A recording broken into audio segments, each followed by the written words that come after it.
अस्सलामुअलैकुम, आदाब। मैं हूँ सिद्दीक़ वफ़ा। नाज़रीन, हम आपके दरमियान एक ऐसा सुलगता हुआ मौजू लेकर हाज़िर हुए हैं जिसे आप लोग ज़रूर देखें और माशरे के सुधार में हिस्सा लें। दौरे हाजिर में मुस्लिम लड़कियों के मसाइल और इनके ईमान के तहफ़्फ़ुज़ का ज़िम्मेदार कौन, ये एक बहुत बड़ा और जहनों को उलझा देने वाला सवाल है। आए दिन मुस्लिम लड़कियां या तो जहेज़ के मुतालबे पर मार दी जाती हैं या फिर माँ बाप की मजबूरी को देखकर ख़ुदकुशी जैसे इक़दाम करने पर मजबूर हैं। अभी माशरा इस जहेज़ की लानत को ख़त्म करने की बात ही कर रहा था। हालांकि इस पर अमल करना बहुत दुश्वार और दूर की बात है, लेकिन अब हमारे माशरे में एक नया फितना जन्म लिया है कि हमारी लड़कियां ईमान जैसी कीमती दौलत को ठोकर मारकर इर्तिदाद के अंधेरे और भयानक रास्ते को बखुशी अपना रही हैं, यानी कि अपना ठिकाना जहन्नम बनवा रही हैं। नाजरीन, हम इस सिलसिले में दानिश्वरों, दीनी तंजीमों, फलाही तंजीमों और मिल्लत का दर्द रखने वाले उलमा से सवाल किया कि इन हालात का ज़िम्मेदार कौन, जिस पर हमें जवाब तो बहुत सारे मिले, लेकिन हमें उनको आपके सामने रखना है और फिर आपसे भी यही सवाल करना है कि इन बिगड़ते हालात का ज़िम्मेदार कौन। हमें कहीं से ये जवाब मिला कि आज जो मुस्लिम लड़कियां इर्तिदाद के रास्ते पर हैं उसके ज़िम्मेदार ख़ुद उनके वालिदैन सरपरस्त हैं। कुछ जगह से ये जवाब आया कि उलमा ज़िम्मेदार हैं, कुछ ने कहा दीन के इल्म की कमी। अलगर्ज़ जिसकी जहाँ तक पहुँच है वहाँ तक लोगों ने जवाब दिए।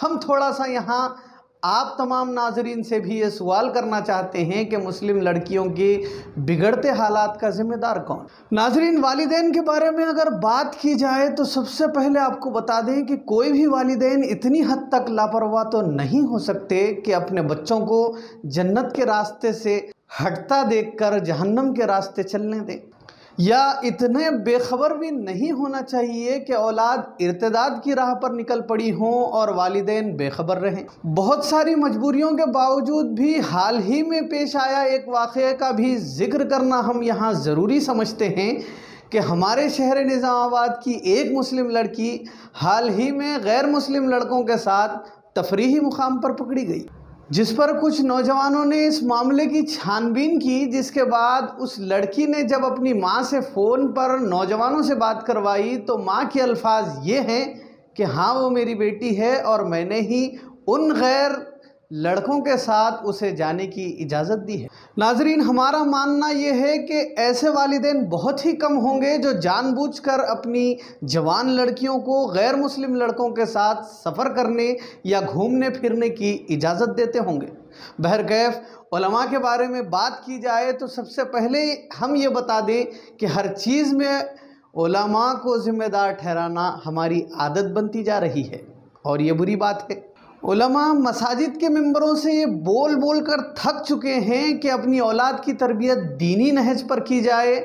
हाल ही में एक पड़ोसी मुल्क के आलिम ने ये तक कह दिया कि अपनी बच्चियों को मोबाइल देकर तुम चाहे अपने घर की दीवारें जितनी ऊंची करवा लें या फिर दरवाज़ों को जितने चाहे लॉक लगवा लें, इसका कोई फ़ायदा नहीं होगा। अलगर्ज़ कहना यह है कि हमारे माशरे की सुधार के लिए हम सबको चौकन्ना रहने की ज़रूरत है।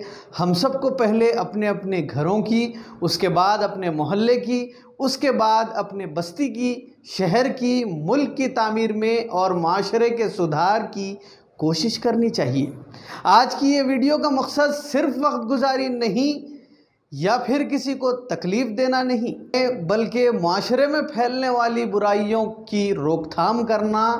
अगर आपके पास भी माशरे के सुधार के लिए कुछ तजावीज़ हैं तो कमेंट बॉक्स में अपनी तजावीज़ ज़रूर लिखें ताकि इससे एक बेहतरीन माशरा तश्कील पा सके।